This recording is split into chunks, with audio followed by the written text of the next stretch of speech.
Full fantasy. Is anybody gonna remember me?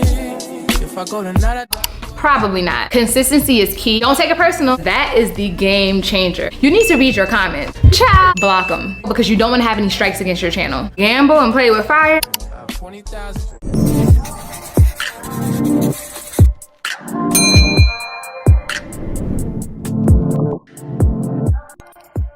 Hello beautiful, welcome back to my channel, and if you're here for the first time, my name is Shay Nicole and I create videos to help elevate your confidence in self-care and style while also dropping gems for my current and aspiring content creators. I am so glad you're here. Now let's get into today's agenda. So I have a hot date today. Jeremiah is taking me out, and y'all know when it comes to getting dressed, that is a form of self-care for me. So I'm so excited. Today's video is sponsored by Abercrombie. I got a chance to shop their summer new arrivals and I need to show you what I got. Now for me personally, I feel like Abercrombie is one of those brands who just gets it. You know, if I need a staple denim jacket or a good pair of denim jeans, I can go to them. But also, if you didn't already know, they have trendy pieces for all year round, but especially summertime, because let me tell you, I am a linen girl. Child, if you're somebody who sweats like me, then I'm trying to tell you, linen is going to be your best friend because that's just a breathable material. And I don't know, when I wear linen, I just always feel very put together. I feel very chic and stylish. So I think that's what I'm gonna go with today because, ooh, let me check the weather. Y'all know I'm in Texas. And honey, it is only 11:30 a.m. y'all, and it's already 94 degrees. That is insane. Now, speaking of the heat, I've been getting a lot of questions in my comments and DMs about how in the heck do you keep your bob intact in the heat? And I'm here to tell y'all, I don't. Okay? When you see me and my bob is laid like this, child, it is simply because you are catching me on what I call a content week, or really a content 24 to 72 hour window. Let me explain. For me personally, I sweat a lot, like I just said, and the humidity and me are not friends, all right? Because A, I just hate being hot, but B, I'm natural. I haven't had a perm since, whoo, child, I wanna say 2011, 2010, so it's been a long time. And when people see my hair, because it's always super flat, they assume I have a perm, but no, child, it's just because my hair is super thin, okay? Like, it's genetics. Me, my grandma, my aunties, my great grandma, we all got thin, very fine hair. So it don't take too much with the flat iron to make it go bone straight. Anyway, so this is my schedule. This is how I do it. When I know I have campaigns to shoot, or I'm gonna be vlogging, or just doing something, like let's say I'm going out, Jeremiah wants to go on a date, I make sure I pack everything in to like 2 or 3 days. So I will do my hair, do my makeup, and then shoot whatever campaigns I need to do. And then I'll let that be the day I also get my date night or my date day with Jeremiah. And then I don't work out that day, or if I do work out, it'll just be like a lightly brisk walk, like not too much because I don't want to sweat. And really now that it's summertime, I can't even afford to like work out outside. The most I'll do is a bike ride like early in the morning or when the sun is setting. I'll just ride my bike around my neighborhood. There's a couple of trails around here, and try my best not to sweat too much, okay? So that's number one. And then number two, I pay attention to the calendar. Like, I look to see what can I get done while my hair is done, or what can I get done before I sweat my hair out. And for me, I usually only have, like I said, about maybe 48, maybe 72 hour window before my roots start to sweat and get puffy. And you know when you get your fresh wrap, that's a good blowout, and then it starts to get greasy and stiff. Like, I hate that. Like, that's one thing about me, y'all. I cannot stand a greasy, stiff wrap. It just, it grinds my gears. So if it's not flowing like this, you know, if I ain't got no movement, I'm not filming, I'm not doing the content, I'm not doing the campaign, or I'm gonna pivot and put a wig on, or maybe I'll do like a slick back little bun or like a long braided ponytail. I'm just very particular. And in case you're new here, I recently cut my hair. Well, has it really been recent? It's going on 7 months. Oh my God, no, 6 months.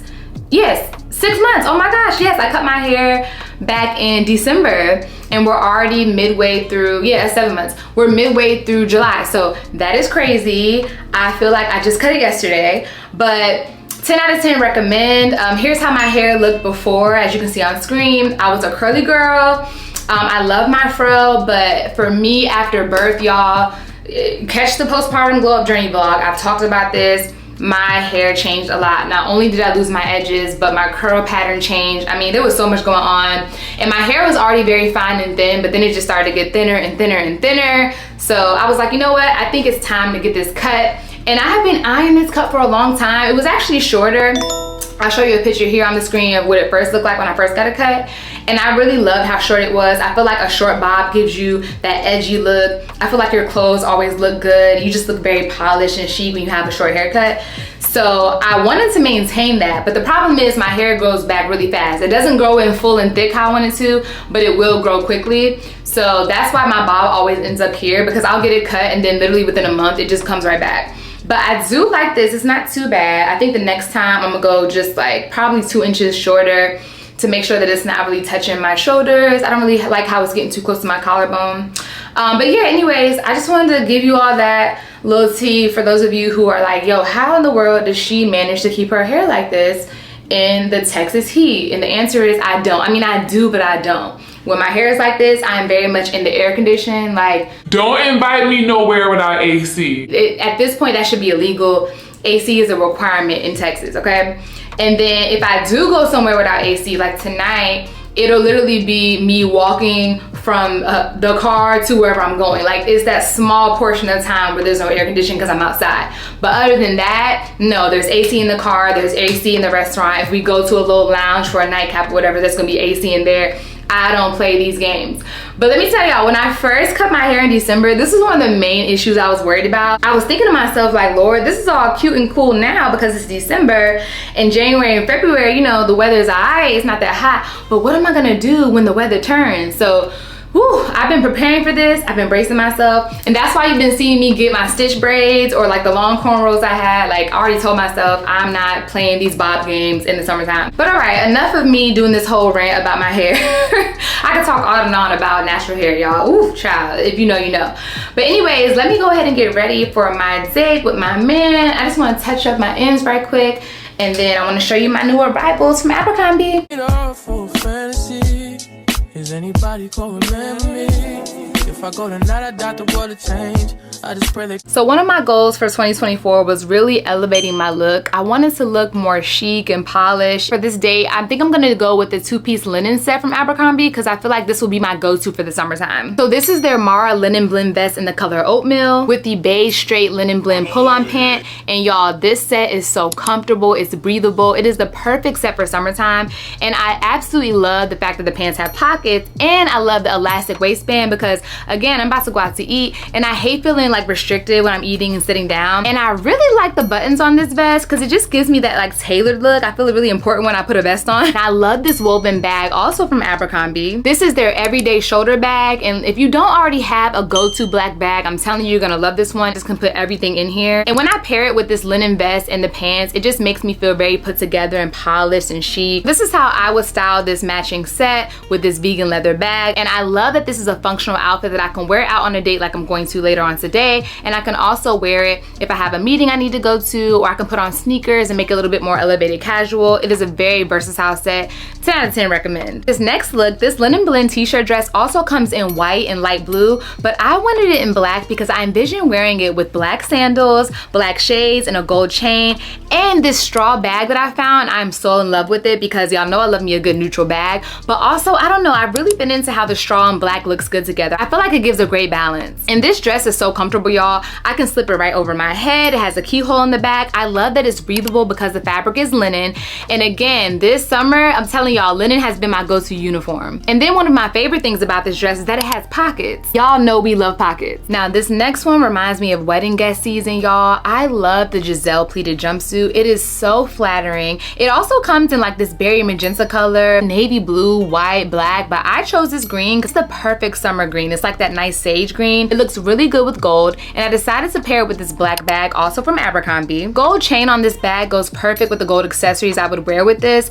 And again, y'all, when it comes to a pleated jumpsuit, it is just very flattering. It looks very chic and elegant, and I like how it ties in the back, so if I want to wear my hair up, you get a little extra detail back there. And if you are looking for something that is tall girl friendly, then this jumpsuit is it. I'm only 5'6", but I was able to wear heels with this, and the jumpsuit still looked great. I don't like when my jumpsuits look very high water. shoulder-ish, so this is the perfect one if you're looking for that long, elegant look. And I love the neckline on this. It plunges like a deep V, very sexy, and I like the waistline that it's cinched, so the pleat actually stops and you get this nice satin band around the waist, and then the pleats continue. I need it in every color. Now lastly, girl, get into this one shoulder maxi dress with a cutout on the side. Baby, this is it for me. Clearly Abercrombie had me in mind when they made all of these designs because I love me some pockets. It has this split in the front, so let's say I'm going to a more modest daytime brunch and I don't want to have too much leg showing, then I can just literally cover it up in the front. But then if I want to transition into a night out on the town, I can pop that leg out. Y'all know I like to show a little thigh. And again, we have this breathable fabric. I also love the waist on this. Because of the one shoulder and how it flares out after the waist, this is very flattering and it makes me look super snatched. Now I could dress this up with heels, but I got these straw sandals from Abercrombie that I really like. Having comfortable nude shoes like this to slip on is perfect. I could also pair it with the straw bag to match the sandals. The same look that I gave with the black one, but this is a little bit more fancy. Again, y'all, these are all summer new arrivals from Abercrombie. I want to thank them so much for sponsoring today's video, and I want you to make sure that you shop them. Everything I've shown in this video is tagged. You're going to love these pieces. They are comfortable, breathable, and perfect for your summer wardrobe. Oop, Jeremiah just texted me and told me I need to be ready in 30 minutes, child. I am not trying to be late. I married a Virgo. They don't play about time. So let me go ahead and get ready.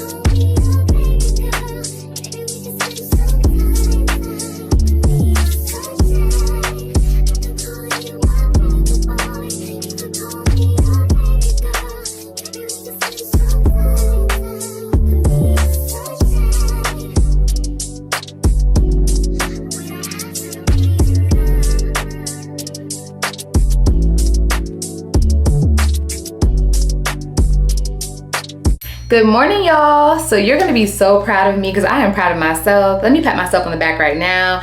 I got up early at the crack of dawn and I was feeling really sluggish and bloated from all that food me and Jeremiah had last night. And baby, I worked out. I worked out at 6:30 a.m. And y'all, it's something about staying consistent with working out. It just elevates your whole life. Like, I'm not saying I work out at 6:30 every single day, no, but I have been dedicated to just really trying to get at least 30 minutes of activity in per day, even if that means like taking Gigi to the park or going on the treadmill and watching, you know, a YouTube video or something on Netflix for 30 minutes and just power walking. I mean, I try to get some type of physical activity in, and it has made a world of a difference in my energy levels, obviously my weight loss, my postpartum glow up journey. I cannot recommend it enough. Start with baby steps if you're not there yet, because clearly I'm no athlete. Like, me in the gym, we don't really have a history. Like, I've been in and out of working out my whole life, but now I'm just easing into making sure I do 30 minutes of activity a day. Just 30 minutes. If I can get to 45 minutes or an hour, that's great, but the minimum is 30 minutes, and it has definitely changed my life. So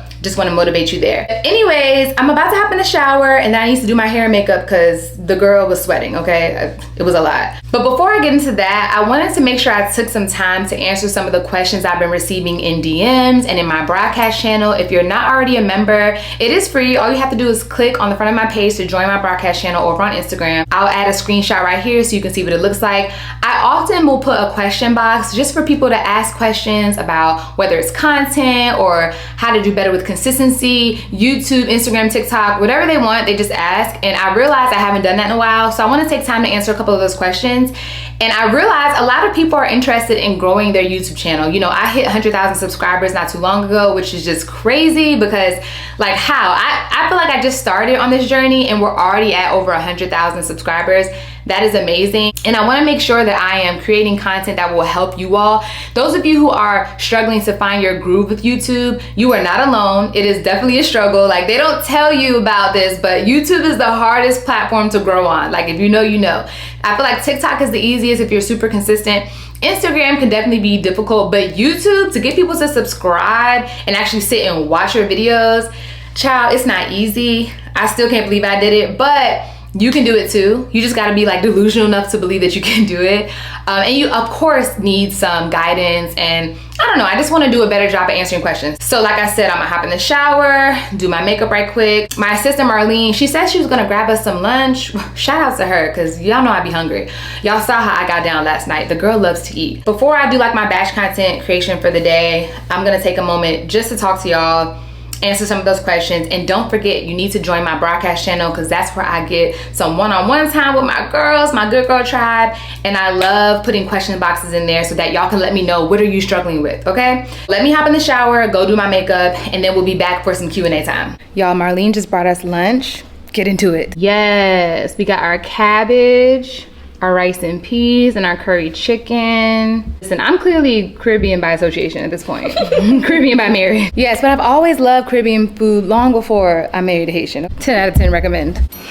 Okay, hate to be smacking and chewing in your face on camera, y'all, but I'm really hungry, so I'm gonna eat a little bit while we answer some questions. Again, this is a Q&A box, a mixture between questions from my broadcast channel and questions from my Instagram story. All right, so question number one. Question number one, you've gotten this question a couple times. What apps are you using for editing? So for YouTube, thank the Lord, finally got an editor. But at first, when I first started, I made my very first YouTube video on iMovie.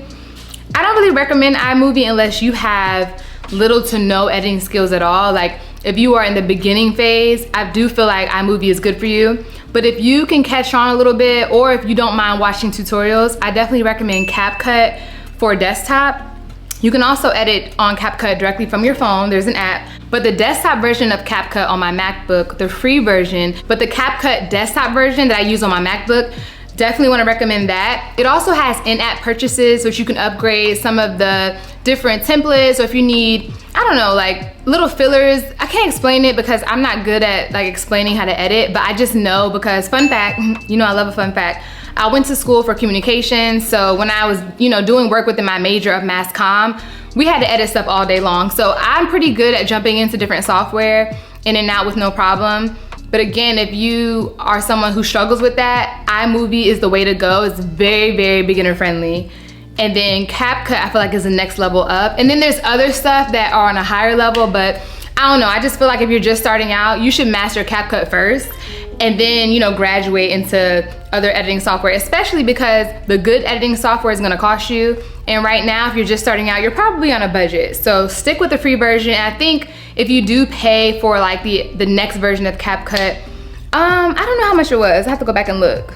I'll check later, but yeah, it wasn't that expensive and you can write it off as a business expense, okay? This curry is fire. All right, next question. So advice for someone who's been trying to grow and monetize since 2017. Whew. What year is it now? We in 2024? 2024. All right, that was what, 7 years ago? 7 years ago. So this is a loaded question because I definitely need more context. 7 years to some may seem like, to me that's a long time. But I also have seen people who grinded it out, stay consistent, and after their 7, 8, or even 10 years, they just popped off. But me, I don't know, y'all. I don't like to do something for too long because I ain't gonna hold you. I'm gonna pivot to something else. That's just how I am. I just feel like it's God telling me like, girl, this ain't it. Try something new. So that would be my first question to you. And since I don't have too much context, these are questions that you can ask yourself. Over the span of 7 years, what exactly have you done in your strategy with your business, like you're growing your brand? Because a lot of times we look at consistency as like we got to keep trying the same thing over and over until like keep throwing things against the wall until it sticks. And usually that just means that there's a disconnect between you and the audience that is trying to find you. Because think about it, when you are creating content, you have a target audience and they are searching for whatever you are putting out. But you have to bridge that gap through quality content. And I know y'all are probably tired of hearing the word quality, but what that means is the content that you are putting out is literally gonna reel them in, whether it's a strong hook, something that is shareable, something that is savable, something that's gonna keep them coming back to your channel, or even your Instagram or TikTok or any platform for that matter.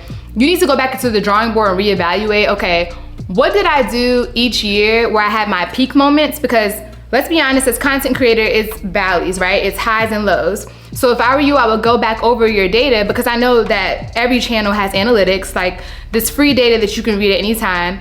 And you need to go back and study your data. Like, look at your insights. What were your top performing videos over the past 7 years? And then from there, I want you to compare it to your bottom performing videos and look at the strike differences. Is it because for these videos, you showed up on camera, maybe your energy was different? Or for the lower performing videos, was it because it was topics that aren't really searchable? Think about it. Google owns YouTube. So Google is what? A search engine. People are always going to use YouTube to find things. It is one of the top search engines ever. So the how-to videos, tutorials, DIYs, any type of thing that can be searchable, those are always gonna be hot topics that live on forever. Now, for the person that asked that question, I don't know what type of channel you have, but for those of you who are struggling with channel growth, I will say that you're gonna have to pivot a couple of things. For one, if you were just showing up and doing daily vlogs and not offering any type of value to your audience, 9 times out of 10, you are gonna struggle to grow on YouTube, because these people don't know you. if you have a platform that is bigger on Instagram or TikTok or somewhere else like Pinterest, then you're probably used to that high engagement or interacting with the audience, because that is a place that you have built a true community. But with YouTube, it's a little bit different, because most people don't have the time and capacity to just sit and watch videos all day. So that's why it's easier to grow on platforms that focus on short-term content, because it's nothing for me to watch 10 videos that are 30, 60 seconds, but to sit down and watch 1 hour-long vlog, probably not. A lot of people are starting vlogs, pausing, coming back later, or sometimes they just forget to go back and watch the rest. So you have to figure out, what is it about your channel that's gonna lock people in and make people not only subscribe, but want to come back and look at your channel as like a TV show, their favorite TV show, like their favorite show or movie that they can throw on Netflix all the time. Like, what is gonna be that niche that you have? And it doesn't mean that you have to focus your channel on one thing. I always talk about developing your content tiers. So for me, lifestyle content is like my overarching umbrella, right? Like that's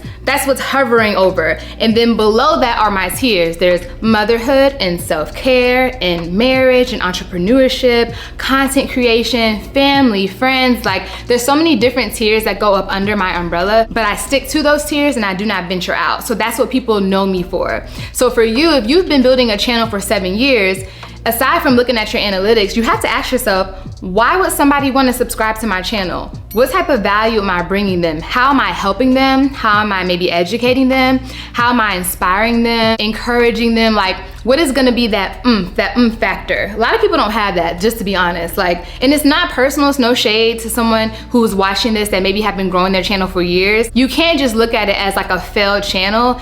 It may just be that, again, there is a disconnect, and you need to figure out what is gonna be that one thing that you had that really sets yourself apart from other content creators. And another thing I wanna highlight is, a lot of y'all are not growing your social media platforms, and specifically your YouTube channels, because it's like you're scared to talk about it. If you only show up on YouTube and post on YouTube, that is just not enough. You cannot expect for your content to somehow surface to the top when there are thousands and probably millions of creators posting YouTube videos every single day. You need to use other platforms and other resources to spread the word about your channel. So one thing about me, I'm gonna post here, but then I'm gonna go over on Instagram, I'm gonna go to TikTok, I'm gonna tell my friends, family, I'm always talking about my vlogs. Like, I want people to know, hey, I'm a YouTuber. Even before I was officially a YouTuber, I feel like even now I'm still really not a full YouTuber, but I'm trying to get there. Like, I saw myself as this full-time paid YouTuber with all this amazing engagement and subscribers long before I even got here. You know what I'm saying?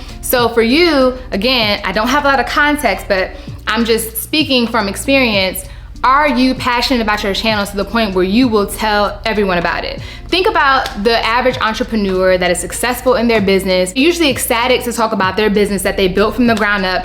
That's usually how anyone feels when they have like a child, a baby. And you have to look at your YouTube channel as like your child. You have to nurture it, take care of it, do research on it. Just like for those mothers and fathers watching this, when you had a kid, I should hope you didn't just, wake up like, all right, it's just vibes. No, you probably looked into researching and Googling and reading books or even asking people. You need to treat your YouTube channel like it is literally your baby. And you need to raise it and grow it and pour into it and nurture it in order for it to grow. And I also know that is way easier said than done, But it is possible. How? Because I did it. It hasn't even been, 2 years since I started this channel, and I'm already seeing results, but I have become obsessed over it. I'm literally always looking at data analytics.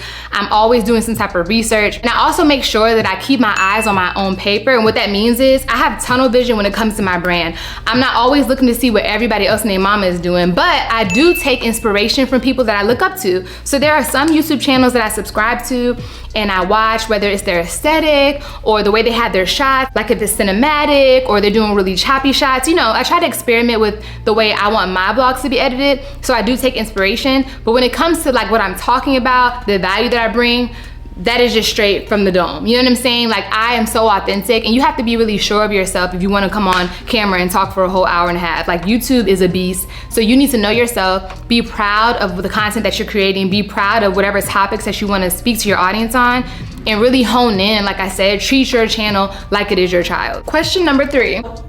During your last explanation, you touched a little bit on analytics, so we're gonna answer this question. Okay. How to understand our analytics and the best time to post?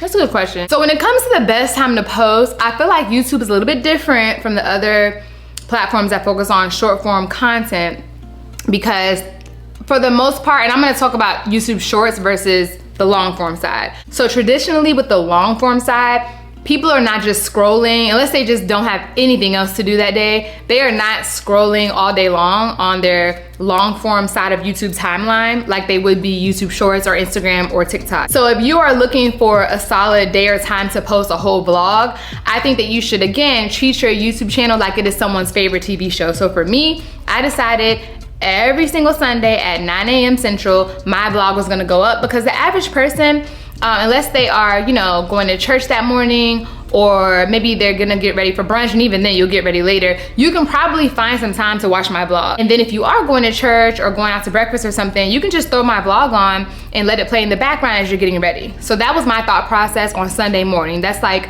the typical lazy Sunday thought I had. Like, most people are off work and they're relaxing.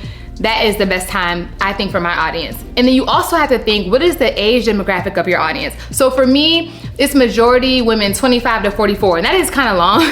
But when you look at the analytics, the majority of it is in like the closer to like the mid 30s to 44 range, but I do have a chunk of women that are in that 25 to like 33. But either way, these are working people that are either in the corporate world, they work in education, they have some type of trade. So Sundays, like I said, are usually their off day, their free day. But if you are someone who, maybe your channel or the target audience for your channel is a younger crowd, maybe they're in college, or maybe they're fresh out of school and maybe they haven't found their career yet, or maybe they're all entrepreneurs, they can watch it any time of day, then maybe for you, you don't care to post on a Sunday. Maybe you can post on a Wednesday night or a Monday morning. Like, it doesn't really matter what day you choose, just do it based off of the people you want to attract. So I put myself in the shoes of my target audience, which again is the majority person that is a working woman or a working man, and they have off on Sunday. So once you create that prototype of your typical target audience in your mind, then pick a day that works best not only for them, but for your schedule. Because if you decide to pick Monday as your uploading day, and you do it for the first couple times, and then you realize, oh my God, I'm just fresh off the weekend, I was super busy, I couldn't edit, then you're not gonna be able to stick to that schedule of posting on a Monday unless you really upload everything in advance, which a lot of people struggle with, because then you have to batch record in advance. And again, in this economy, people be struggling. A lot of people are working 2 jobs, got a side hustle, they're busy. So I completely understand if you're somebody who cannot batch record a bunch of vlogs for the months ahead. I get it. So again, pick a day that works good for your target audience, but also, more importantly, that works best for you. And I'm not saying that you have to upload every week, but the advice that I was given, and basically me doing my own research about YouTube and listening to very successful creators, consistency is key, and showing up on the platform will help the algorithm to favor your channel and content and continue circulating it. So that's why I decided, you know what, for 2024, moving forward, I'm going to post every single Sunday. Like, whatever I gotta do, whatever I need to move around my schedule, that is gonna be my dedicated day to post. And it helps to hold me accountable, and it also helps me to build familiarity with my audience, because it is a new community over here on YouTube that doesn't really know me like that compared to my Instagram and TikTok community. So that's my advice on you picking a day. Now, the other question when it comes to your analytics, child, I clearly need to do a whole separate video on deep dive of YouTube. But I always suggest I obsess over data because I'm a nerd, let's be honest. But if you're someone who is just trying to figure it out, I would download the YouTube Studio app, okay? And push yourself to look at your channel analytics at least once a week. I think at this point I look at them every day, but that's because I'm posting 4 times a month now. Now, if you're only posting once a month, then maybe you don't need to look at it every day, but at least once a week. And remember that your channel analytics, you can run them like every 28 days, but you can also filter it to like the last week or maybe the last month, the last year. For the lady earlier that asked about her channel for the past 7 years, you can filter all of that in here. And I would pay attention to a couple of things. Number one, I would pay attention to the watch time of your vlog or whatever video you posted to see when are people stopping, like when are people falling off. Now, this could be a number of reasons. If someone starts watching your vlog where you were out and about, maybe getting your nails done, you're doing some type of maintenance day, maybe they have your vlog playing in the background as like some white noise while they're cooking or they're getting ready, and they're not really paying that close attention because you're not talking, and that's okay. You know, maybe they're doing something and they'll close the laptop or close out their app and come back to you later. Maybe that's why it fell off. Or maybe you are sitting down explaining something like I'm talking now, and maybe you just got boring. Maybe your tone started to be a little different, or maybe the energy level wasn't there. You need to pay attention, again, in your analytics, how long are people watching and at what point do they cut it off? And don't take it personal, because like I said, it could be that they just got a lot going on, they're not really paying attention. It depends on what type of video it is, the type of content that is, you know, the subject of that video, and start taking notes. Y'all have to pay attention to the trend. It's not good enough just to look at your channel analytics and be like, oh wow, so most people stopped watching this video at the 5-minute mark, and then this video at the 30-minute mark. No, you need to not just have those fun facts, but you need to do comparison analysis. What about this video made people last all the way through the 30-minute mark, like the average person watching it, versus this one where they stopped watching it damn near 2 seconds after the intro? What are the differences? Again, you need to make sure that you are analyzing your data, if not on a daily basis, at least once a week. Now, also when it comes to data, I want to talk about YouTube Shorts, because that is the game changer. That is essentially what helped me to grow my channel from pretty much 0 to 100,000 subscribers. YouTube Shorts. Right now, YouTube is pushing up Shorts to the forefront of the algorithm because it's its newest thing on the platform and they want people to use Shorts. Anytime an app comes out with a new feature, they want people to use it and they value the channels or the pages that do use it. So when it comes to looking at your data for YouTube Shorts, there is a section in your YouTube Studio that says how many chose to view versus swipe away, and it's 2 different percentages. And then it shows the top shorts that people looked at versus swiped away. Again, you need to be analyzing this in your feed. You need to look to see, okay, are people viewing this or they're swiping it away? And then compare it to the ones that they are swiping off. And then you can also look at the search terms. So for example, in the last 28 days, 5.6% of people searched for Zara hauls. And that was literally one of the titles of my video. So when it comes to SEO, which is on the back end, the search engine optimization, and I can talk about that for days. Clearly we need like a whole video dedicated to data, but I don't want to get too deep into it. When you are using the tools of YouTube Shorts or on your YouTube and like typing text on the screen, that all helps with the SEO and it makes your content more searchable. So if someone was looking for a Zara haul, then 9 times out of 10, my short might just pop up. You know what I'm saying? And then something else I like to do, like I said earlier, when you can set your filter to the past 7 days, 28 days, 90 days, 365 days, and so on. I like to go back, usually I look at like 90 days and 28 because it just gives me a better overview of my content. And when I'm looking at the viewed percentage versus the swiped away percentage, I'll just scroll all the way down. And again, I do a comparison, but I also try to go through and look at the comments for the lowest performing video to the highest performing video. Because sometimes your comments will be very telling. If you have a high performing video, you go through the comments, you might see things like show us more, or you'll see important questions that maybe you never answered. That is a good indication that you need to continue with that content. A lot of times I'll have like a style video that performed really well, like this one was elevated casual, and even looking at these comments, people are asking me like, oh, is there a part 2?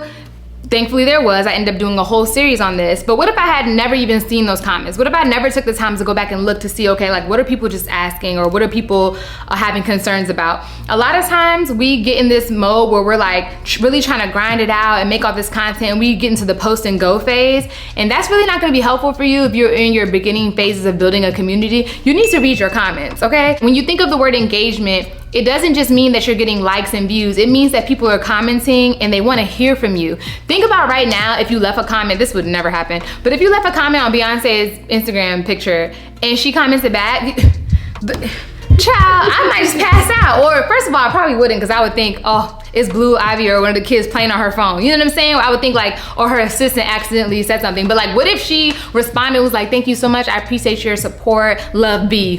What? Like, I know that none of us are Beyonce, but I'm just giving you that example because a lot of times that's how we make our audiences feel. You probably don't see yourself as the Beyonce of your content, but baby, I do. You know what I'm saying? Like, I have that type of confidence. So of course I know I'm not to that level where someone's gonna pass out, but I know that me commenting back to my supporters really means something. So take the time to read your comments and consider that your highest form of engagement, because it takes nothing for somebody to double tap your picture or your video. It takes nothing for somebody to save it or share it. But if they stop what they are doing, because you have to stop, and sit there and type a comment, that is very valuable, and they are a part of your community, or they are trying to be a part. And if it's a troll, block them. You want some rice? You a Haitian baby, I know you want some rice. Okay, next question. So I'm going to combine a few questions that were asked. People are asking, how do you find music that is not copywritten? Is there a database you search, etc.? I get that question a lot. There's two ways you can do it. You can gamble and play with fire and use some of those non-copywritten playlists that people are putting out. And if you don't know what I'm talking about, literally just type into the YouTube search bar non-copyright blog music, and then you can put the genre, like if you love R&B, or if you like early 2000s or rap, whatever, or jazz, like whatever music you like, you can literally just type it in and put non-copyright next to it. And then it helps to also put, you want some more? I know that's right. It helps to also put vlog music, because there's people specifically making playlists dedicated to vlogs. So the issue with that, when I say you gotta gamble, is that when it comes to uploading your YouTube video, it goes through a process where it checks for any copyrighted material. And you could potentially get a strike on your channel if you post something that does have a copyright violation. Now, it'll always tell you before you press upload, after it finishes, you know, processing, right before you press the button, it'll let you know, hey, we checked and found something. And then from there, one or two things is gonna happen. Now this recently happened to me when I was adding, I think it was like last month, back when I was trying to edit something myself. It was something really quick. I felt like I didn't need to send the editor, and I added a mix that had Rihanna's vocals kind of faintly in the background. And you know, normally they speed up, like if you don't know, when you hear little playlists and things on YouTube and you hear like the little voice sped up, a chipmunk voice, or you hear it's like chopped and screwed slow down, they're doing that so that hopefully YouTube doesn't detect the copyrighted material. And also it just sounds cool. So the song, I forgot what Rihanna song it was, but it was very faint in the background, and it was a sped up voice, you know, like the little chipmunk voice. And child, they caught it, and when it came up on the screen, it was like, copyright, you can't use this. No, it said that I could use it, but it said I wouldn't be able to monetize the video. Now, if you're not monetized yet and you don't mind posting it, cool. Do you know, later on when you are eligible for getting monetized, just be aware that that could come back up in the checking process, because they do check your channel for any strikes. But if you are monetized, I definitely, you know, strongly suggest that you don't use any music that has those checks on it for a violation, because you're not gonna be able to monetize the video. And then it'll also give you another option if you wanna just mute that part of the video, which is what I ended up doing. It was like a small clip, like maybe not even 15 seconds. So I was like, whatever. I just pressed the button that allowed it to take that music out of it. Like, it muted just that section of my video. Now, once you have muted that part of the video, it'll upload like normal, and then it'll literally play your entire video, your whole vlog, and just that one little section will be on mute. Now, the other option, which I really like, well, I kind of have a love-hate with it because I don't know how much money I'm losing, but I've done vlogs in the past where it told me I could do profit sharing. So let's say it was Sony Records or another record label, Columbia Records, or some artist that I used that was on a record label. They would have me split the profits that came in from the monetization of my video between me and that artist, or me and that record label. But I don't really know on the back end like how much split that is and how much I was losing. So either way, I said all that to say I stopped doing that. Now I use, and shout out to my editor, hey Deja girl, now I use an app called Epidemic Sound, and it's an account that you can join. It's not that expensive, but it gives you a catalog of music that you can connect to your YouTube channel, like your YouTube studio. So that way you don't have to worry about any copyright strikes. And it sounds like good, like y'all are listening to this vlog now, the music is great. So I definitely suggest that, especially if you are monetized, because again, you don't want to put your channel in the position where it's losing money or you lose your monetization over something so silly as music. But for those of you who are not monetized yet, you can do what I used to do, which is just type in the non-copyright playlist, but also keep in mind, sometimes later on, a song that didn't come up with a copyright violation in the beginning when you first uploaded it, it has every right to like come up later on, meaning that you can get a strike 5 months later, 6 months later, a year later. Like you just never know when the system is gonna detect that artist's voice or the music or the beat. It could just be any reason. So make sure you're being very careful because you don't wanna have any strikes against your channel. Okay, y'all, we actually have to pause this Q&A because Marlene actually has to go out of town. I will finish the Q&A if I'm not too tired. And if I am, then I'll just do a part 2, okay? Because I wanna make sure I'm answering your questions. That I need you in the morning, but I need you now. Where are your eyes? Oh, bless you. Yeah, I give you all you need. I know what you like. You don't need no other body. You don't need no other body. All right, y'all, so the original plan was for me to do story time, and then after Jeremiah put Gigi down, I was gonna come back and answer some questions, but I don't know, it's given. I need to take my makeup off, do my nighttime skincare routine, hop in the shower, and go to bed. Maybe not go to bed. I think I'll catch up on maybe some Netflix a little bit. Mama's gotta have a life too, gotta have a little TV time. How about we try this again tomorrow and do some more Q&A, because again, I really wanna help y'all get your YouTube channel off the ground, all right? Or if you already have your YouTube channel, I'm gonna help you grow it. So I'm gonna wind it down. Night night.